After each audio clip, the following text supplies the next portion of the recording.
નમસ્કાર, હું છું પ્રિયંકા. તમે જોઈ રહ્યા છો સિટી કવરેજ ન્યૂઝ. આજના મુખ્ય સમાચાર. જૂનાગઢ પીજીવીસીએલે દિવાળી ટાણે હોળી કરી છે. શુક્રવારે સમારકામના બહાને અડધા જૂનાગઢમાં વીજકાપ કરી દીધો હતો.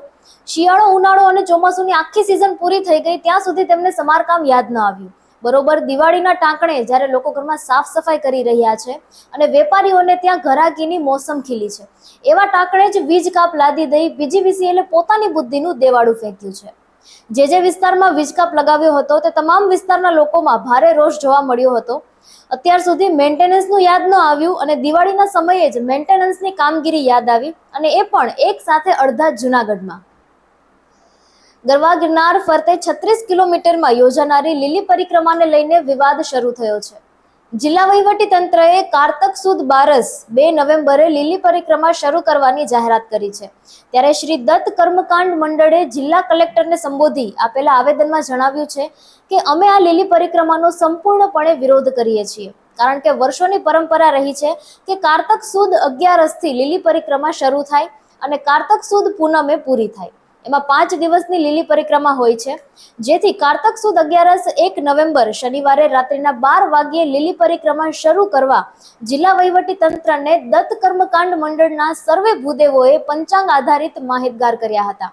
તેમ છતાં 16 ઓક્ટોબરે મળેલી મીટિંગમાં કારતક સુદ બારસ 2 નવેમ્બર રવિવાર રાત્રિના 12 વાગ્યે લીલી પરિક્રમા શરૂ કરવાનો જે નિર્ણય કરેલો છે તે ભૂલ ભરેલો છે. આ નિર્ણય અમારી સનાતન પરંપરાઓને હાનિ પહોંચાડનાર હોવાથી અમે તેનો વિરોધ કરીએ છીએ. જૂનાગઢની જલારામ સોસાયટી નજીક આવેલ નર્મદેશ્વર મહાદેવ મંદિર સામે જ કાળવાનો વોકળો પસાર થાય છે. આ વોકળામાં છેલ્લા કેટલાય દિવસોથી દૂષિત અને બંધિયાર પાણી ભરાયેલું રહ્યું છે, જેને કારણે આજુબાજુની અનેક સોસાયટીઓમાં રહેતા સ્થાનિક લોકોના આરોગ્ય સામે ખતરો મંડાઈ રહ્યો છે. જો વોકળામાં ભરાયેલું દૂષિત પાણી પીવાના પાણીના બોરમાં ઉતરશે તો રોગચાળો ફાટી નીકળવાની પણ દહેશત છે. દૂષિત પાણીની દુર્ગંધને કારણે ત્યાંથી પસાર થવું પણ મુશ્કેલ થઈ રહ્યું છે.